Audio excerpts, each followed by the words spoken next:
রাষ্ট্রপতি জিয়াউর রহমানের এই খাল খনন কর্মসূচির সূচনা করে গেছিলাম। ইনশাআল্লাহ এখন বাংলাদেশের মানুষের 2/3 ভোটের দ্বারা নির্বাচিত মাননীয় প্রধানমন্ত্রী জননন্দিত জননেতা জনাব তারেক রহমান এই কর্মসূচি আবার বাস্তবায়ন করা আস্থা দেশব্যাপী আজকে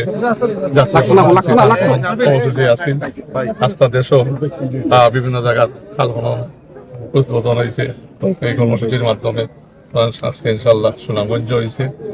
তো এই খাল খনন কর্মসূচি পরিবেশের দায় ইম্পর্টেন্ট আপনার in terms of canal water evacuation দায় খুবই ইম্পর্টেন্ট এবং আপনার বিভিন্ন ধরনের রোগ এবং প্রতিরোধ করার ডেঙ্গু আপনার বিভিন্নভাবে অবৈধভাবে খাল খাল পড়িয়া যাতে দখল না হয় এগুলার খাল অবস্থায় দখল করা। তো এই খাল খননের মাধ্যমেই আপনার অনেক জিনিস আমার বন্যা অনেক ক্ষেত্রে প্রতিরোধ করা যায়। তো পরিবেশ বান্ধব একটা কর্মসূচি যেটা প্রয়োজনীয় আমরা দেশের প্রেক্ষাপটে এবং যৌক্তিক।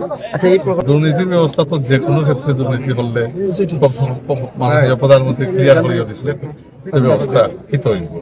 স্বাভাবিকভাবে এটা জনগণের সরকার, জনগণের টাকা যারা অপব্যবহার করবো দুর্নীতি করবো এই সরকার কঠোর ব্যবস্থা নিবে।